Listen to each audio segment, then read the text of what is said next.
the Latinos Out Loud podcast. Latinos. Yeah, that's what this is. Latinos Out Loud. Hi, everyone. Welcome. Here's Paola Alexandra Soto. I am interviewing today, Mr. Jorge Merced for Latinos Out Loud. What's up, everyone? How's everybody doing? So please give it up. Let's all give it up for Mr. Jorge Merced. Thank you so much for being here with us, Jorge. How's it going? It's a pleasure being here with you today and sharing the space with amazing artists like you yourselves. Thank you so much. I really appreciate it. I actually got to everyone, if y'all get a chance, please go on over to Pregones PRTT and check out Parrots at the Pagoda. Yes, Pagoda. Yeah, I was like, I don't want to say it the American way. Parrots at the Pagoda. I actually got to check it out last night. It was absolutely incredible. Bring a friend, y'all. It is such amazing. That first number is still stuck in my head. Oh my God, how does it go? I'm trying to remember now. Hold on. I just remember a lot of this, and I was loving it. I was like, yes, I'm dancing in my seat. But as the writer and director of Parrots at the Pagoda, how I just want to get into it a little bit. If you can just speak to the journey and what inspired you to write this beautiful musical. Sure, and thank you again for having me here. And I'm glad you got to see the show and enjoy it. That's all the music that we use in the show is original music by Johnny Rodríguez, who is the icon that we are celebrating. But I first, this play wasn't supposed to be about him. When I started researching this many years ago, I was more interested in exploring how is it that, that romance gets built up in our cultures. Particularly in the Puerto Rican culture and the Caribbean culture. Who are those icons that shape, the moments when you feel like, oh, this is a love song and this is how I feel towards someone that I love. And of course, I gravitated towards many of the boleristas, Carmen Delia Di Pini, but one in particular, Tito Rodríguez, was the one that stuck out, and because he was like the representation of what it meant to be a gentleman in love, or scorned by love, or left in the corner. So it was supposed to be about that, about how is it that we build this notion of love and romance.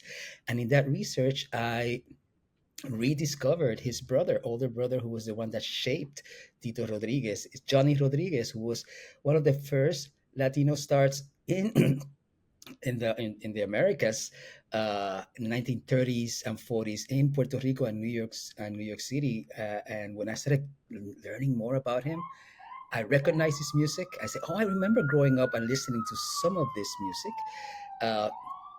But then knowing that they were brothers, and that then Johnny Rodríguez was also one of the first, transformistas, as he says, or drag queens, as we know them now, who began doing, impersonating different stars back in the late 1930s and 40s, and great acclaim. So, but then he got erased. I mean, that whole notion of how someone as big as his brother Tito Rodríguez, who becomes the representation of what a gentleman is, and then his brother, who's a queer composer, and even though he didn't come out as queer back then because it was a different era, but how his music and his persona and his legacy were not as well known as his brothers. So then I fell in love with his music again, and I started listening to his music. He composed over 200 songs. Although some of them are so much fun, and some of them are really like heart-wrenching, ballads, and he became the voice of trio music, and he reshaped trio music and the way that the harmonies were coming together. So I felt like I needed to like share that aspect of our history, and that's part of what makes a lot of the shows at Pregones different from other places, is that we tend to highlight moments in history that sometimes are overlooked by mainstream notions of what it is that we should know. And I was like, okay, Tito has a lot of books written about him, a lot of music about him, but his brother Johnny is almost forgotten. So let's just, shift gears. And and I felt like, my hope is that even though this is a journey that is still going, my hope is that when people walk out of the theater, they want to learn a little bit more about Johnny Rodriguez and about his music, or like you're saying, like try to like move to the Yeah. music that he created. Yeah, I mean that's what I found to be both like so enlightening about the play is just because once again I think we know the music, right? And it's something that I'm Dominican, but I definitely from growing up in New York City and being able to like have my New Rican friends, I was able to like be introduced to this music and just which I think is the beauty that of what you did is to really bring this kind of historic moment and dramatize it and make it so theatrical and gorgeous because everything from the sets, the makeup, that set, those lights, just what you were able to accomplish I think was so incredibly amazing because you brought this like history and then the songs would make me take me back to that moment when I first heard that. And so I feel like there was this blending of like and this beautiful tying together of like history into the present, that I think is amazing. And yes, that understanding that like our idea of queerness is something that has been around for as long as human beings have been around.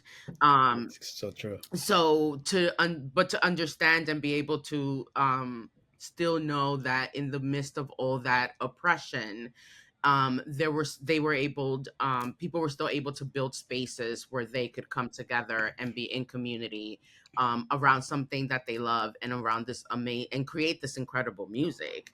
um but Yeah, yeah, yeah. I mean, I think something I found really interesting was the way that you, and not to give too much of the play away, y'all. See, like of the musical, please go check it out because it's really, um, I feel like it's a history lesson and this like amazing kind of concert, house party. You know what I mean? Like it's hard to explain just the all the different beautiful points it's hitting, but the part of the search or the journey of the piece was like this like conflict of like, well, what are the songs that we are including? How do we like define his musical legacy, right?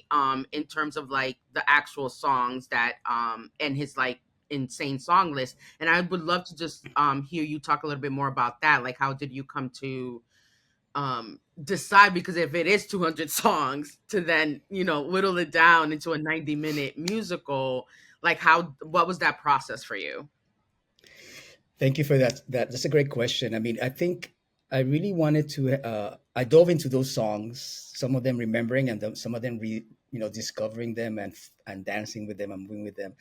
And I knew that I wanted Johnny's music and his songs and his compositions to guide the emotional narrative of that structure that I was creating, or that journey that I asked the audience to go through in the play. So each one of those numbers brings forth like a memory or a relationship or a moment of reckoning that these muses, that they call themselves the Mm. parrots, uh, uh, are guarding for him, and they are going back to this place where Johnny has been forgotten, la esquina del olvido, Mm. and where he has recreated this place. It's like fort based on all his memories. So they go visit him there to just reawaken him in a way and share with him the things about his life and his music that impacted each one of these performers or these muses called the parrots. So I felt like it was more like a reckoning in a way. So I didn't want the arrangements to be nostalgic. I wanted them to be more theatrical and queered in spirit. Uh, as you saw yet last night, some of them are performed a cappella, Mhm. no accompaniment, because I wanted to highlight the beauty of the original melodies that Johnny composed and those distinctive trio harmonies that now are expanded to like maybe seven and sometimes eight voices, to highlight that even further, so that we can appreciate a bit more about the genius of this person, or his artistry.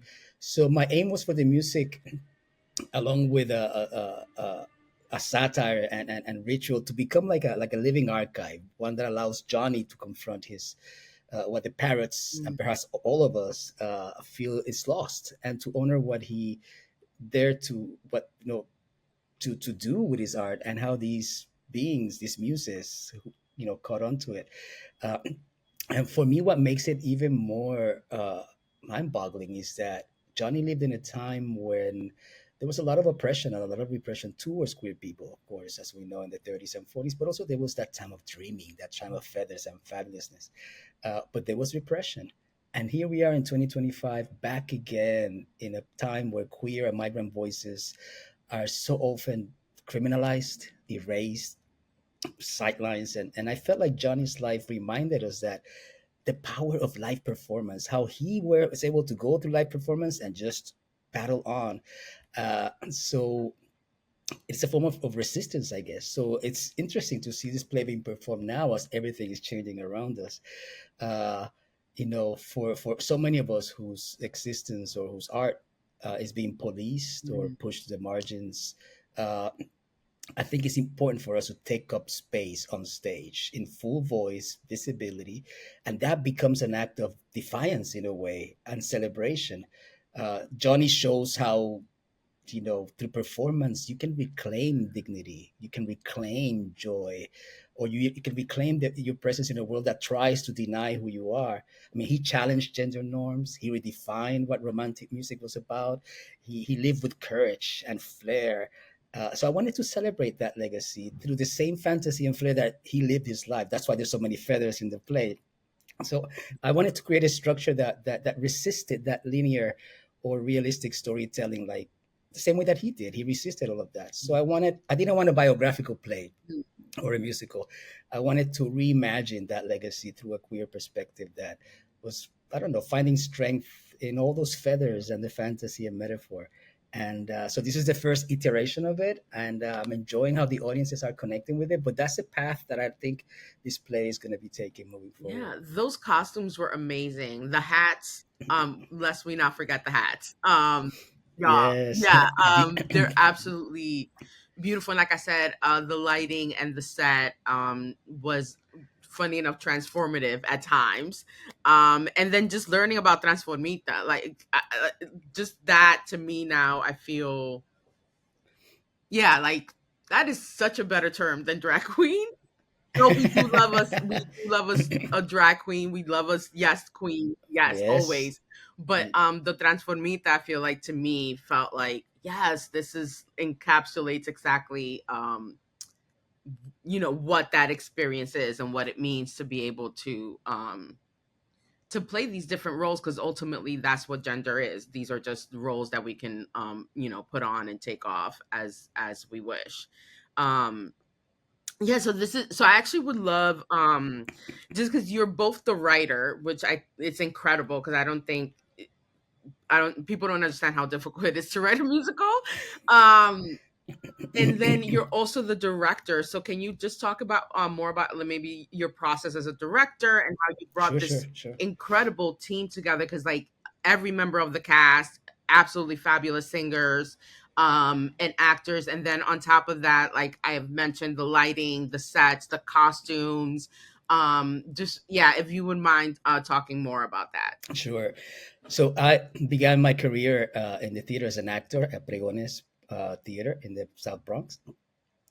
And Pregones is an ensemble that deeply values collective creation. Where we get together, all of us in a group, and we sort of like assign roles as to how the research is going to go, and then we come back together. So I grew up with that. That's how I was formed as a professional theater artist.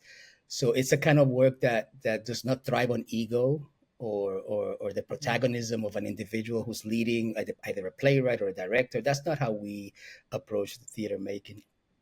That whole process taught me how to listen closely and to trust that sometimes meaning very often emerges out of the questions that come out of that process, uh, and not to rely so much on that certainty, but that certainty is the one that you get when you start listening to the pulse of the people, the group in that room, the people, and how are they moving, or that team. So I brought that as a director to this project. So I saw myself more as a facilitator rather than an authority saying, "This is my work. Do not change my words. This is my story." That's not who I am. That's not how my formation is. So I just how can I tell you? I just do not dwell well with that whole authoritarian kind of like way of looking at the world or a theater process. No, I think we're all together in the same room, and I was open to all the ideas. So I again, I was a facilitator, and I brought like a raw script with scenes in order to the group, and and I had a general sense of the structure that I wanted to explore. But then I was completely open to what this amazing ensemble of artists and designers started to inform the process, and how their instincts revealed a lot of different paths that I could not have imagined had I just stayed alone. Uh, so when I was shaping this, it's like I was like, okay, I knew that the parrots were this kind of flock of muses, and that each one of them had Mm, a particular aspect of Johnny's life that they were guarding really dearly. Each one very different. But other than that, I was like, okay, what is this? How can we tell this story? How can we move forward?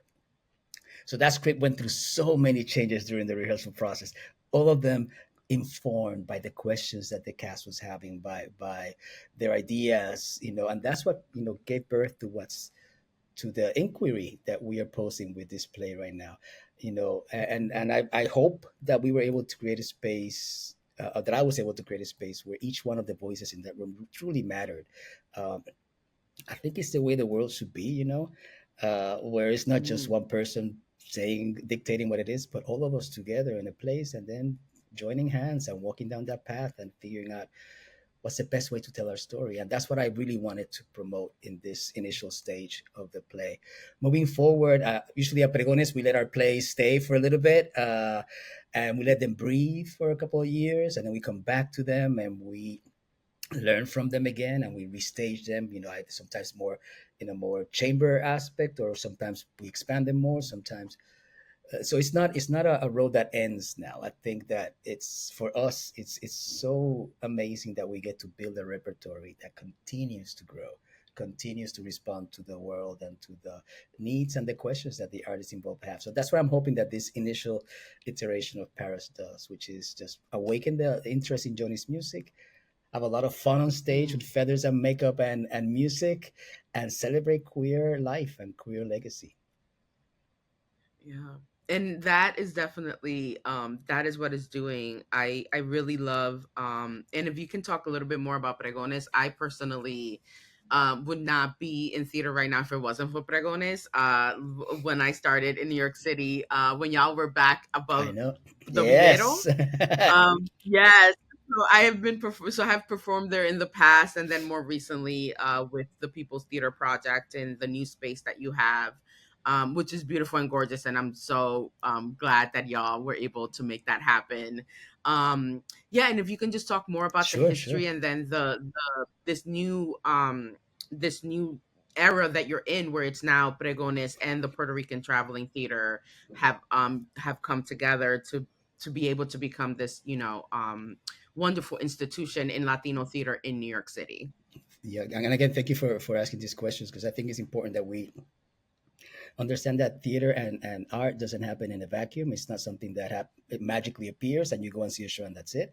There's a history to it. There's a lot of work behind the scenes to make sure that our communities continue to be represented in a way that our voices are the ones that define those spaces, as opposed to outside voices telling us who we should be as people from the Caribbean and people from Latina perspective. So Pregones PRTT is, I still feel, is a lifeline for many artists, and artists like myself, rooted in Latina, Puerto Rican, queer, and the diaspora and the community that diaspora creates. I joined the company in 1987, precisely because of the commitment that the company had to these artist-led processes, to collective creation, to political activism, and the belief that music is not just an accompaniment in our plays, but is a central theatrical language. So from the beginning, from when I joined the company in '87, Pregones always championed stories that are often overlooked and excluded, like I said before, by the mainstream discourse. Uh, so in that lifting up of voices from the margins, there's a lot of urgency, and I felt that there was a lot of beauty. Uh, and the fact that we were there, and that when I joined, it was like it was a it was the basketball court of St. Anne's Church in the South Bronx, 140 and St. Anne's. And I went there and I was expecting a rehearsal. And then, no, we were just researching history about this play, about my play called Migrants, about Mm, migration. And I fell in love with the whole environment since then. And and I feel that that commitment to being in a space together remains unchanged. We don't just produce theater; we try to nurture long-term inquiry, risk. We gotta take risk, and uh, and I feel like Paris at the Pagoda is just another one of those eslabones en la cadena, the mm, chain links that continue to make us stronger. We for many years, because our names are so similar, the Puerto Rican Traveling Theater and Pregones Theatre work collaboratively, mm, so often for years and years, co-producing summer tours, exchanging staff, so that some of our staff would work with Medium and I and us became really, really close. We call her our theater mother.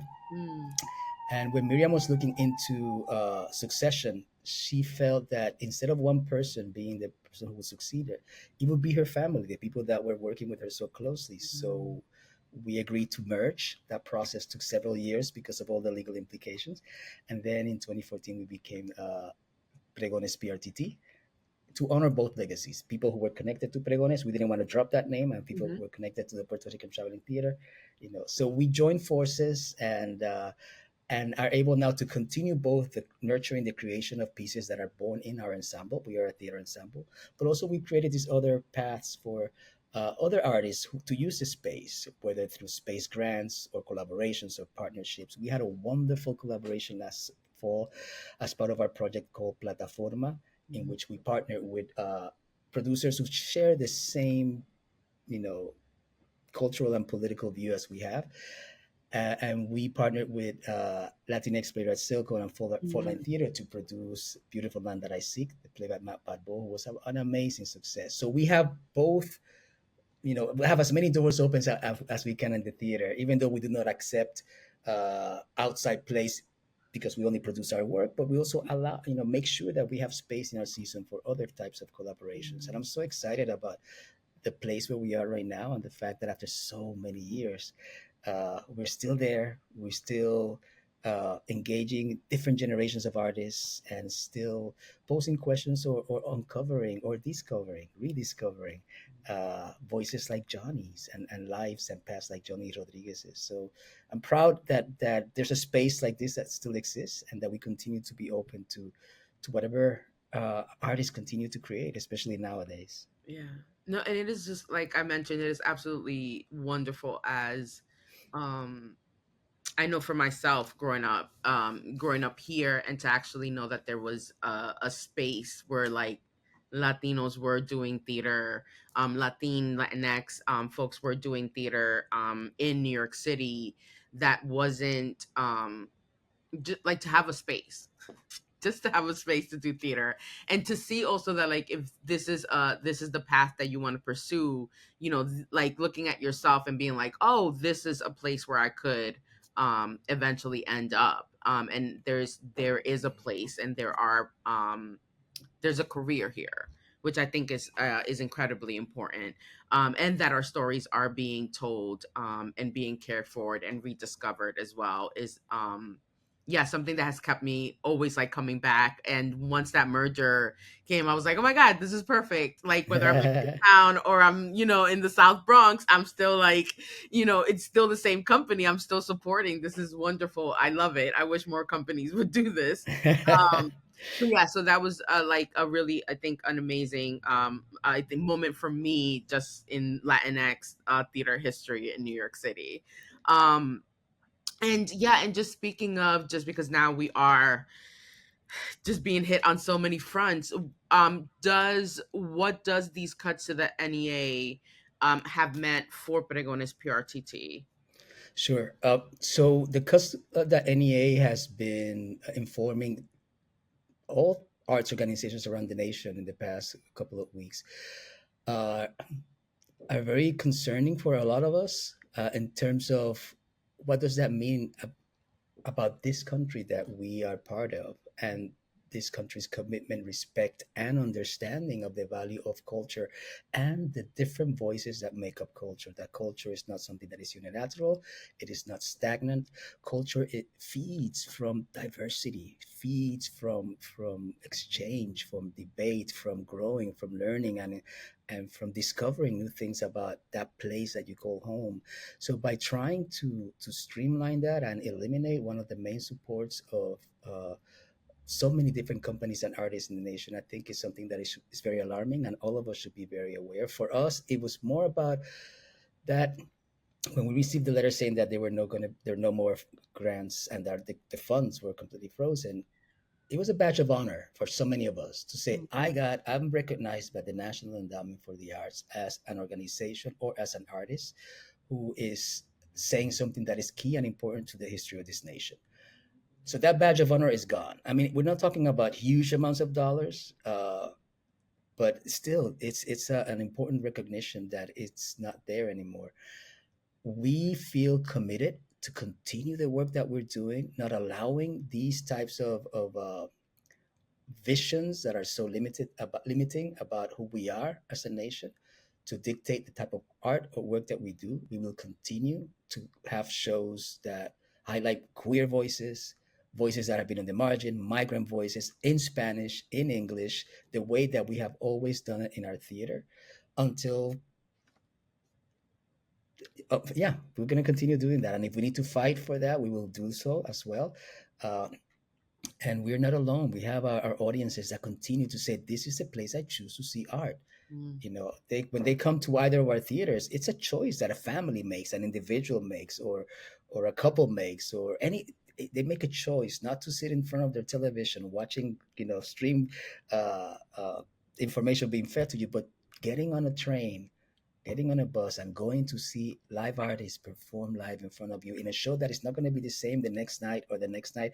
That night is just for you. Today in 2025, people still do that, and I have so much hope that people will continue to say to those forces that are still challenging that, say no, this is important for me as a person who participates in the social fabric of this network, and these are the places where I want to stay and where I want to see art.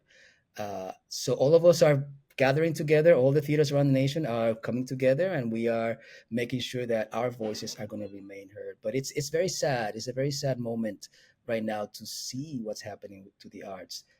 But it's also so energizing to see how artists are responding and how we're saying, no, this art and culture are not luxury items. They are essential aspects of what we do and who we are as a society, and we're not going to have those diminished. So let's see what happens. But I'm excited about all that unity that's coming right now.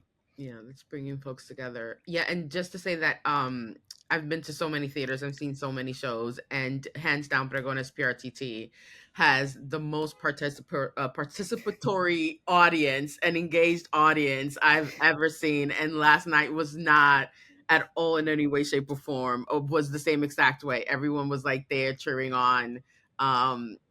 It was wonderful to see, and it does, like you were saying, it gives me hope. I think when we watch the news, it gets very dark very quickly. But then last night I got to go to the theater. I got to like be around as people were cheering and hooping and hollering.